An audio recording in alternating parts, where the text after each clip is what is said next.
and we really wish Brother Knights a very good run on YouTube, which is a fantastic series, by the way. So, thank you. I just want to say thank you to Trapper, who gave us this nice arcade. We restored it to full potential from down in the dumps. We thank you just for that, and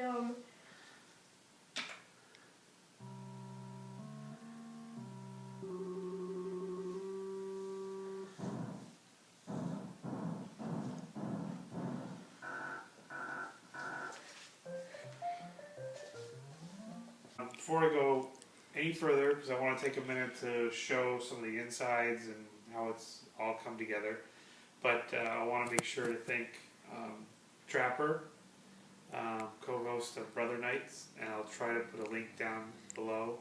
A great web show about retro gaming, specifically the NES games. As I said in the very first one, he's the one who had this, and he ended up giving it to me. Very nice, appreciate it very much. The boys and I have had fun with it, and it'll probably give us many years of fun, and hopefully it'll become something I can pass down to the kids, and they can pass down to their kids. And it's pretty cool to see my kids playing a game that I played when I was little too, right? Getting the same experience. So, some of the things I want to point out.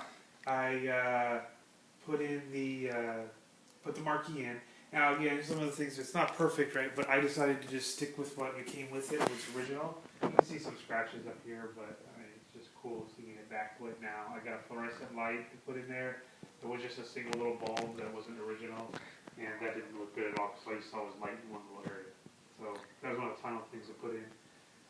If you come up closer, these are some of the things that didn't get into the other parts of the video series. You can see the metal pieces here, the brackets holding in the marquee.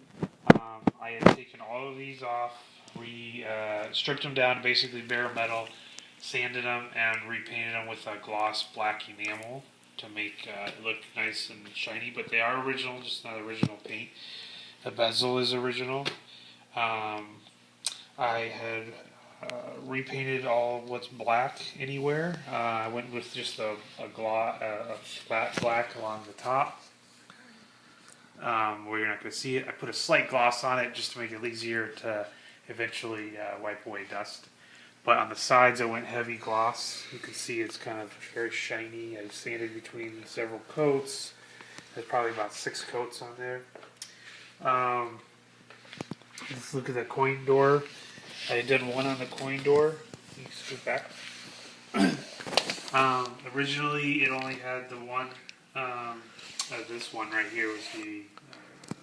That's the original one to it. I wasn't going to do anything about adding a second one because originally it did only had one. But I found this in searching on eBay for pretty cheap, and it was the same thing. The mech in the back is a little bit different, but it's basically the same. But, I mean, it was pretty cheap, so I decided to add another one. Both of them work now. I added the lock, which wasn't there. See the second coin mechanism. This is the one that I found on eBay. Here it didn't have the coin box, which originally would be locked up. But so I made that and made out of a scrap piece of metal, made a matching latch so that I can lock those, just to show the coin mechanism is working.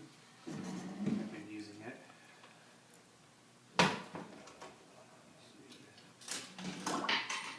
Of course, I did actually a couple parts of the series on redoing this.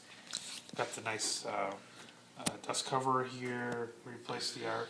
Again, this part isn't perfect. You can see where, but it's original stuff. Like probably someone had cigarettes and they were sitting them on here. A little crack here, but for the most part, this was really in good shape. Oh, and if anybody is wondering, I didn't put this in the video. The black piece that's sandwiched in between the plexiglass and the the mechanism behind the joystick. I decided to make my own because the original one was cracked. I ended up just using an old DVD case and cutting the circle out of that. And it was the right thickness, about a 1mm, and worked really well. You know, I replaced the stickers here, replaced the side art. I only put in the bolts that were needed again. There was bolts all along here. I don't know exactly what they were for because they weren't holding up anything when I got it. So I only put in the bolts that I needed for holding the monitor. And we go around the back. I have the back off right now. I redid the shrouds that were keeping it dark in here. What I ended up doing, because I wanted it to be more robust rather than just that it was basically a poster board that was in there before, I bought some of that foam core, black foam core stuff for one of those school projects or projects where you stand it up and it have in the middle of the two sides. So I had a bend in it already, which was cool, so I just used that because this piece attaches up underneath here and actually swivels so that you get into the monitor area, and I'm not going to bother to, well, actually we can go around the other side. Does off. Right, so, again, the foam core, I had to do some stuff to make it be able to be bendable, but I mean, it seems to be working okay. We'll see. It remains to be seen if my double-sided tape, I used strong double-sided tape, it'll hold well, but seems to be working well, and it probably, what I'm going for is it won't end up drooping over time. So I remade this sticker here because that identifies the different audio and video controls. And let's see. Oh, and then the board. Of course, originally, I know in one of the earlier series, I had shown that it came with the 4-board set. And again, Trapper had done this for me. He had purchased a 2-board set, and he wasn't getting it to work, but he gave it to me, and that's what's in here now. It works.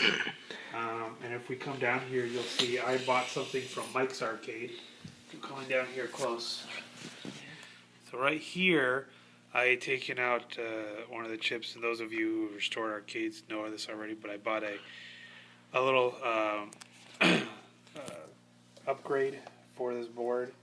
So that allows me to adjust free play, allows me to adjust the attraction sound. So that's cool. It's something that I wanted so that when I'm not playing it, it can still be demonstrating and having the sound of what's going on. So I added that. And then I also, if you look over here, I went ahead and made my own brackets. And just patterned them out for what was already there. Because the height was different and the depth out to it was different than the 4-board set that was originally in here.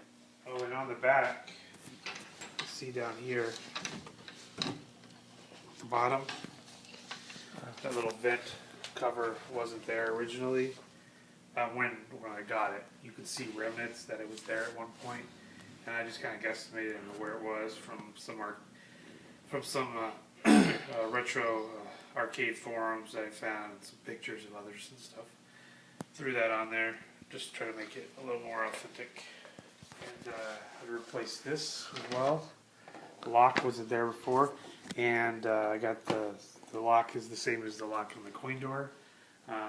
So they're keyed the same, so I can use them for both the front and the back. Cleaned up the serial number identifier as best it could, but and put that back into place. You can see the T-moldings on there. Now I did laminate, and if you see, you come over here. Yeah, so I wanted to show here is a close-up of the T-mold. So this is the from the Tmolding.com. It's supposed to be the lay flat Nintendo replica T-molding. But you can see I added the let's see, right here I added the laminate, which added a little bit of extra thickness overall. So it didn't 100% cover, but I painted everything along the edge black. You can see there. So because I kind of anticipated that might happen. Well, thanks for watching. This was such a fun project. And I'm looking forward to the next one, which is Centipede Arcade, which was my favorite game growing up. And picked it up for dirt cheap on Craigslist. And we'll see what we can get going there. Thanks for watching.